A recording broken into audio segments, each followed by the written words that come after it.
So what do you think about when you think about heaven? There's an inspirational book called The Travel Guide to Heaven that declares heaven is Disney World, Hawaii, Rome, Paris, and New York all rolled into one. Where you are the same, only younger, thinner, and prettier. You go from one adventure to the next, having fun for eternity. Sounds great, right? Who's not signing up for that? It fits with many popular depictions, including a Middle Ages era description that portrayed an endless feast where the pigs trotted up to the dinner table already roasted. I have no idea how that works, but it does sound pretty fantastic. It's easy to think of heaven as a continuation of this life. Only with the best things from this world amplified and the bad things removed. We imagine beautiful nature scenes. We imagine perfect health. Life without political advertisements every 30 seconds. And nobody sending bills in the mail. Every steak is cooked perfectly. And apple pie doesn't have any calories in it. Over the next 5 weeks, we're going to explore what Scripture has to say about heaven and how it contrasts with some of the popular depictions of it. Ultimately, it is unknowable. We think about heaven the way we do because this world is all we know. We are limited by time, we are limited by our place, and we can't really know what is beyond that. We can imagine, but all of our imagining is based on what it is that we know, our limited experience. And so we think of the most beautiful places we know. We think of the loveliest pieces of music we know. Because we know that heaven is a place of truth, that heaven is a place of beauty. And those languages of nature and music are languages through which we understand and we are enriched by truth and beauty. When we experience love in this world, we know that it points beyond itself to the love of God. But in all these things we see dimly through a glass, as Paul would tell us. It is no more possible to describe heaven perfectly than it is to fully describe God. And one of my favorite passages in all of Scripture, and we're going to get to this one later on in the series, is in Revelation 4 when John is trying to describe what he sees in the throne, when he sees the throne of God. He talks about a rainbow like an emerald, and you can tell he's seen something and he's reaching for the most beautiful language he can imagine, and he says it's like this, but you can tell it's like this but better. It's like this. Think of the most beautiful thing you can see, the richest, most beautiful images, and it's just like that, only it's better. He knows his own words fall short, and ultimately there's no way to describe what it is that he is seeing. In the poem Paradiso, the third part of the Divine Comedy, Dante conveys a similar concept. He says, "My vision was greater than our speech." Our words fail us. We know that heaven is completely other, and that's what gives it the appeal. The Bible gives us some ways to understand this, offering a profound vision of heaven, but the Bible's vision of heaven is rooted in the character of God. And so today we're focused on heaven as the dwelling place of God, relying on the book of Hebrews, looking to the prophet Isaiah to be our guides. We often default to thinking about heaven as a place where we interact with loved ones. But John Calvin tells us that heaven is not a place to hear and speak to one another, but only to enjoy God. When we focus on heaven as the dwelling place of God, we end up focused not on angels with harps and little clouds, but on the sovereignty and the holiness of God. Our passage from Isaiah 6 today gives us this picture of overwhelming holiness. Isaiah has this vision of God on the throne.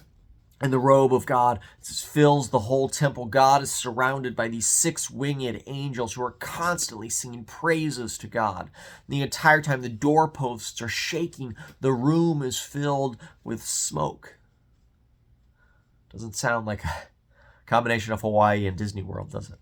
I mean, maybe Disney World in July, but it's 104 degrees and the kids are screaming. It strikes fear into the heart. And when Isaiah sees this, his immediate reaction is he's overwhelmed by the holiness of the scene and he feels unworthy to be there and catch a glimpse of it, and he thinks he is lost. The doorposts are shaking not to comfort us, but so that we feel and sense the holiness of God within our souls.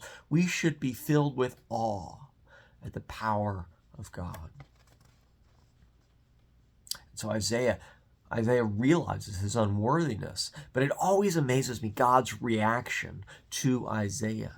God doesn't look down on Isaiah and condemn him. Instead, he dispatches an angel to bring a burning coal from the altar, and it touches Isaiah's mouth to atone for Isaiah's sin.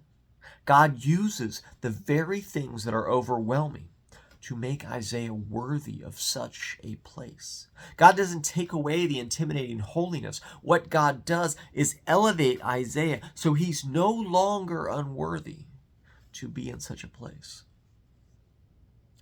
What God is doing in Isaiah is looking ahead to what the writer of Hebrews bears witness to. In the passage, the holiness of God is undiminished, but the people have been made holy through the new covenant that is mediated by Jesus Christ. And so we approach not with the fear that Isaiah had, but rather with confidence, because through Christ we have been made children of the new covenant, washed clean in the waters of baptism. It's amazing to think about this scene where, remember, the walls are shaking because of the holiness of God, and that we can approach such a place. Isaiah approached it out of fear, but we get to approach with confidence because of what God has done. This Mount Zion, where God dwells, people will come from east and west and north and south. It is the heavenly city where God dwells as King, remains a place of divine authority, perfect will, of unblemished holiness. And again, all of this challenges our thoughts of heaven as a place primarily defined by our own personal comfort. Heaven is first and foremost about God's reign, about God's glory, about God's holiness. And what it calls us that to, as a result, is a life of reverence and awe. This is a God we respect, a God we serve, a God we worship, a God we obey. The angels who float around the throne singing, "Holy, holy, holy," are to be imitated in our lives here on earth, as we think about how to approach this holy God in prayer and in worship. This is not a God to be taken lightly. So heaven, first and foremost, is about the sovereignty of God, but it is also a place of deep and intimate communion.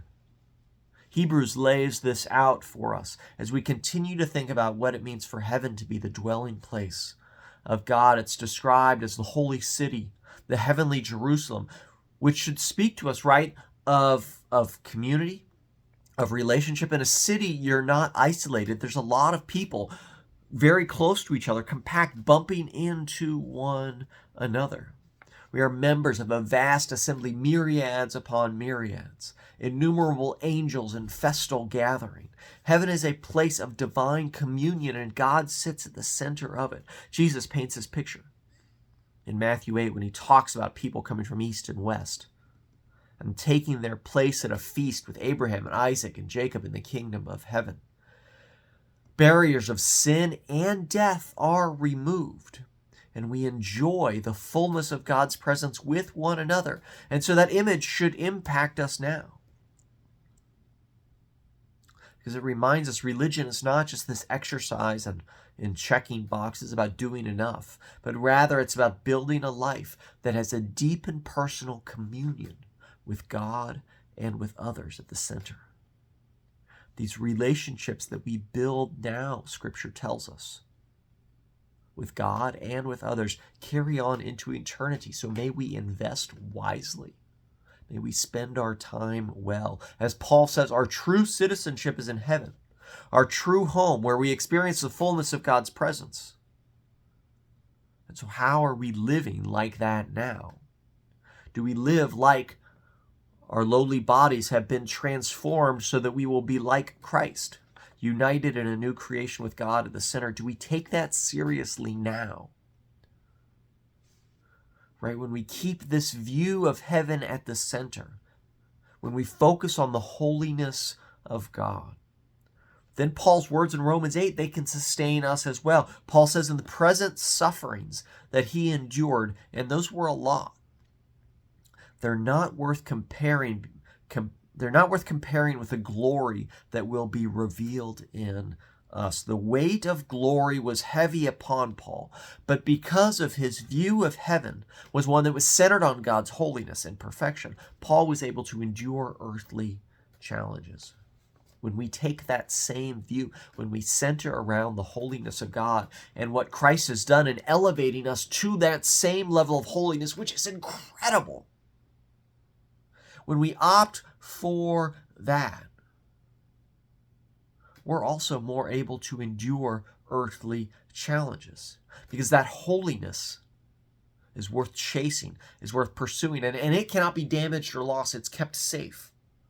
And so the temporary losses that we endure, they don't hurt as badly as they would otherwise, because of what is kept safe for us by the sacrifice, by the love of Christ. So when we think of heaven with its richness as the dwelling place of God, it does a couple of things.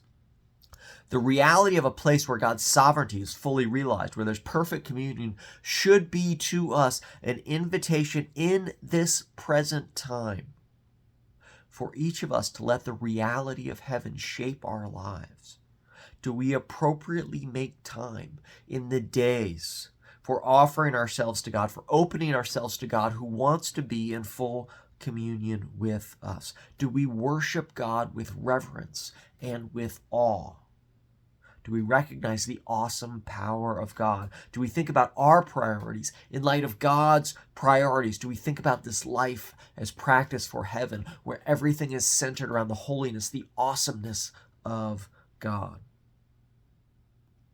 Which leads us right to our second thing, is if heaven is truly this place of worship and light, this place of awe, do we realize how strong the love of Christ must be for God to leave that behind and enter into the reality of humanity? God gave up the riches of heaven to take on the poverty of earth, all so that I might enter into the communion in the heavenly city.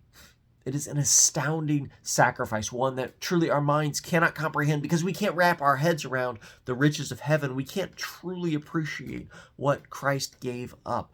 But the notion of doing that is amazing.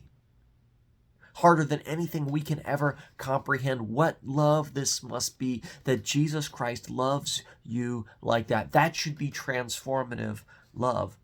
And so then how do we then show appreciation and gratitude for that? How do we give back ourselves to God out of gratitude for what God has done for us? And so may that hope of heaven, may it be a guiding star to us. May that full communion that awaits us in heaven, may it encourage us to strive and make our lives an offering to the world around us, so that others may enter into our congregation, into our community, and find a foretaste of the heavenly community that is to come. May they be overwhelmed by the way we point to God in reverence and awe, a self-giving God who transforms us out of love, through love, hopefully into more loving people, that we are practicing for heaven.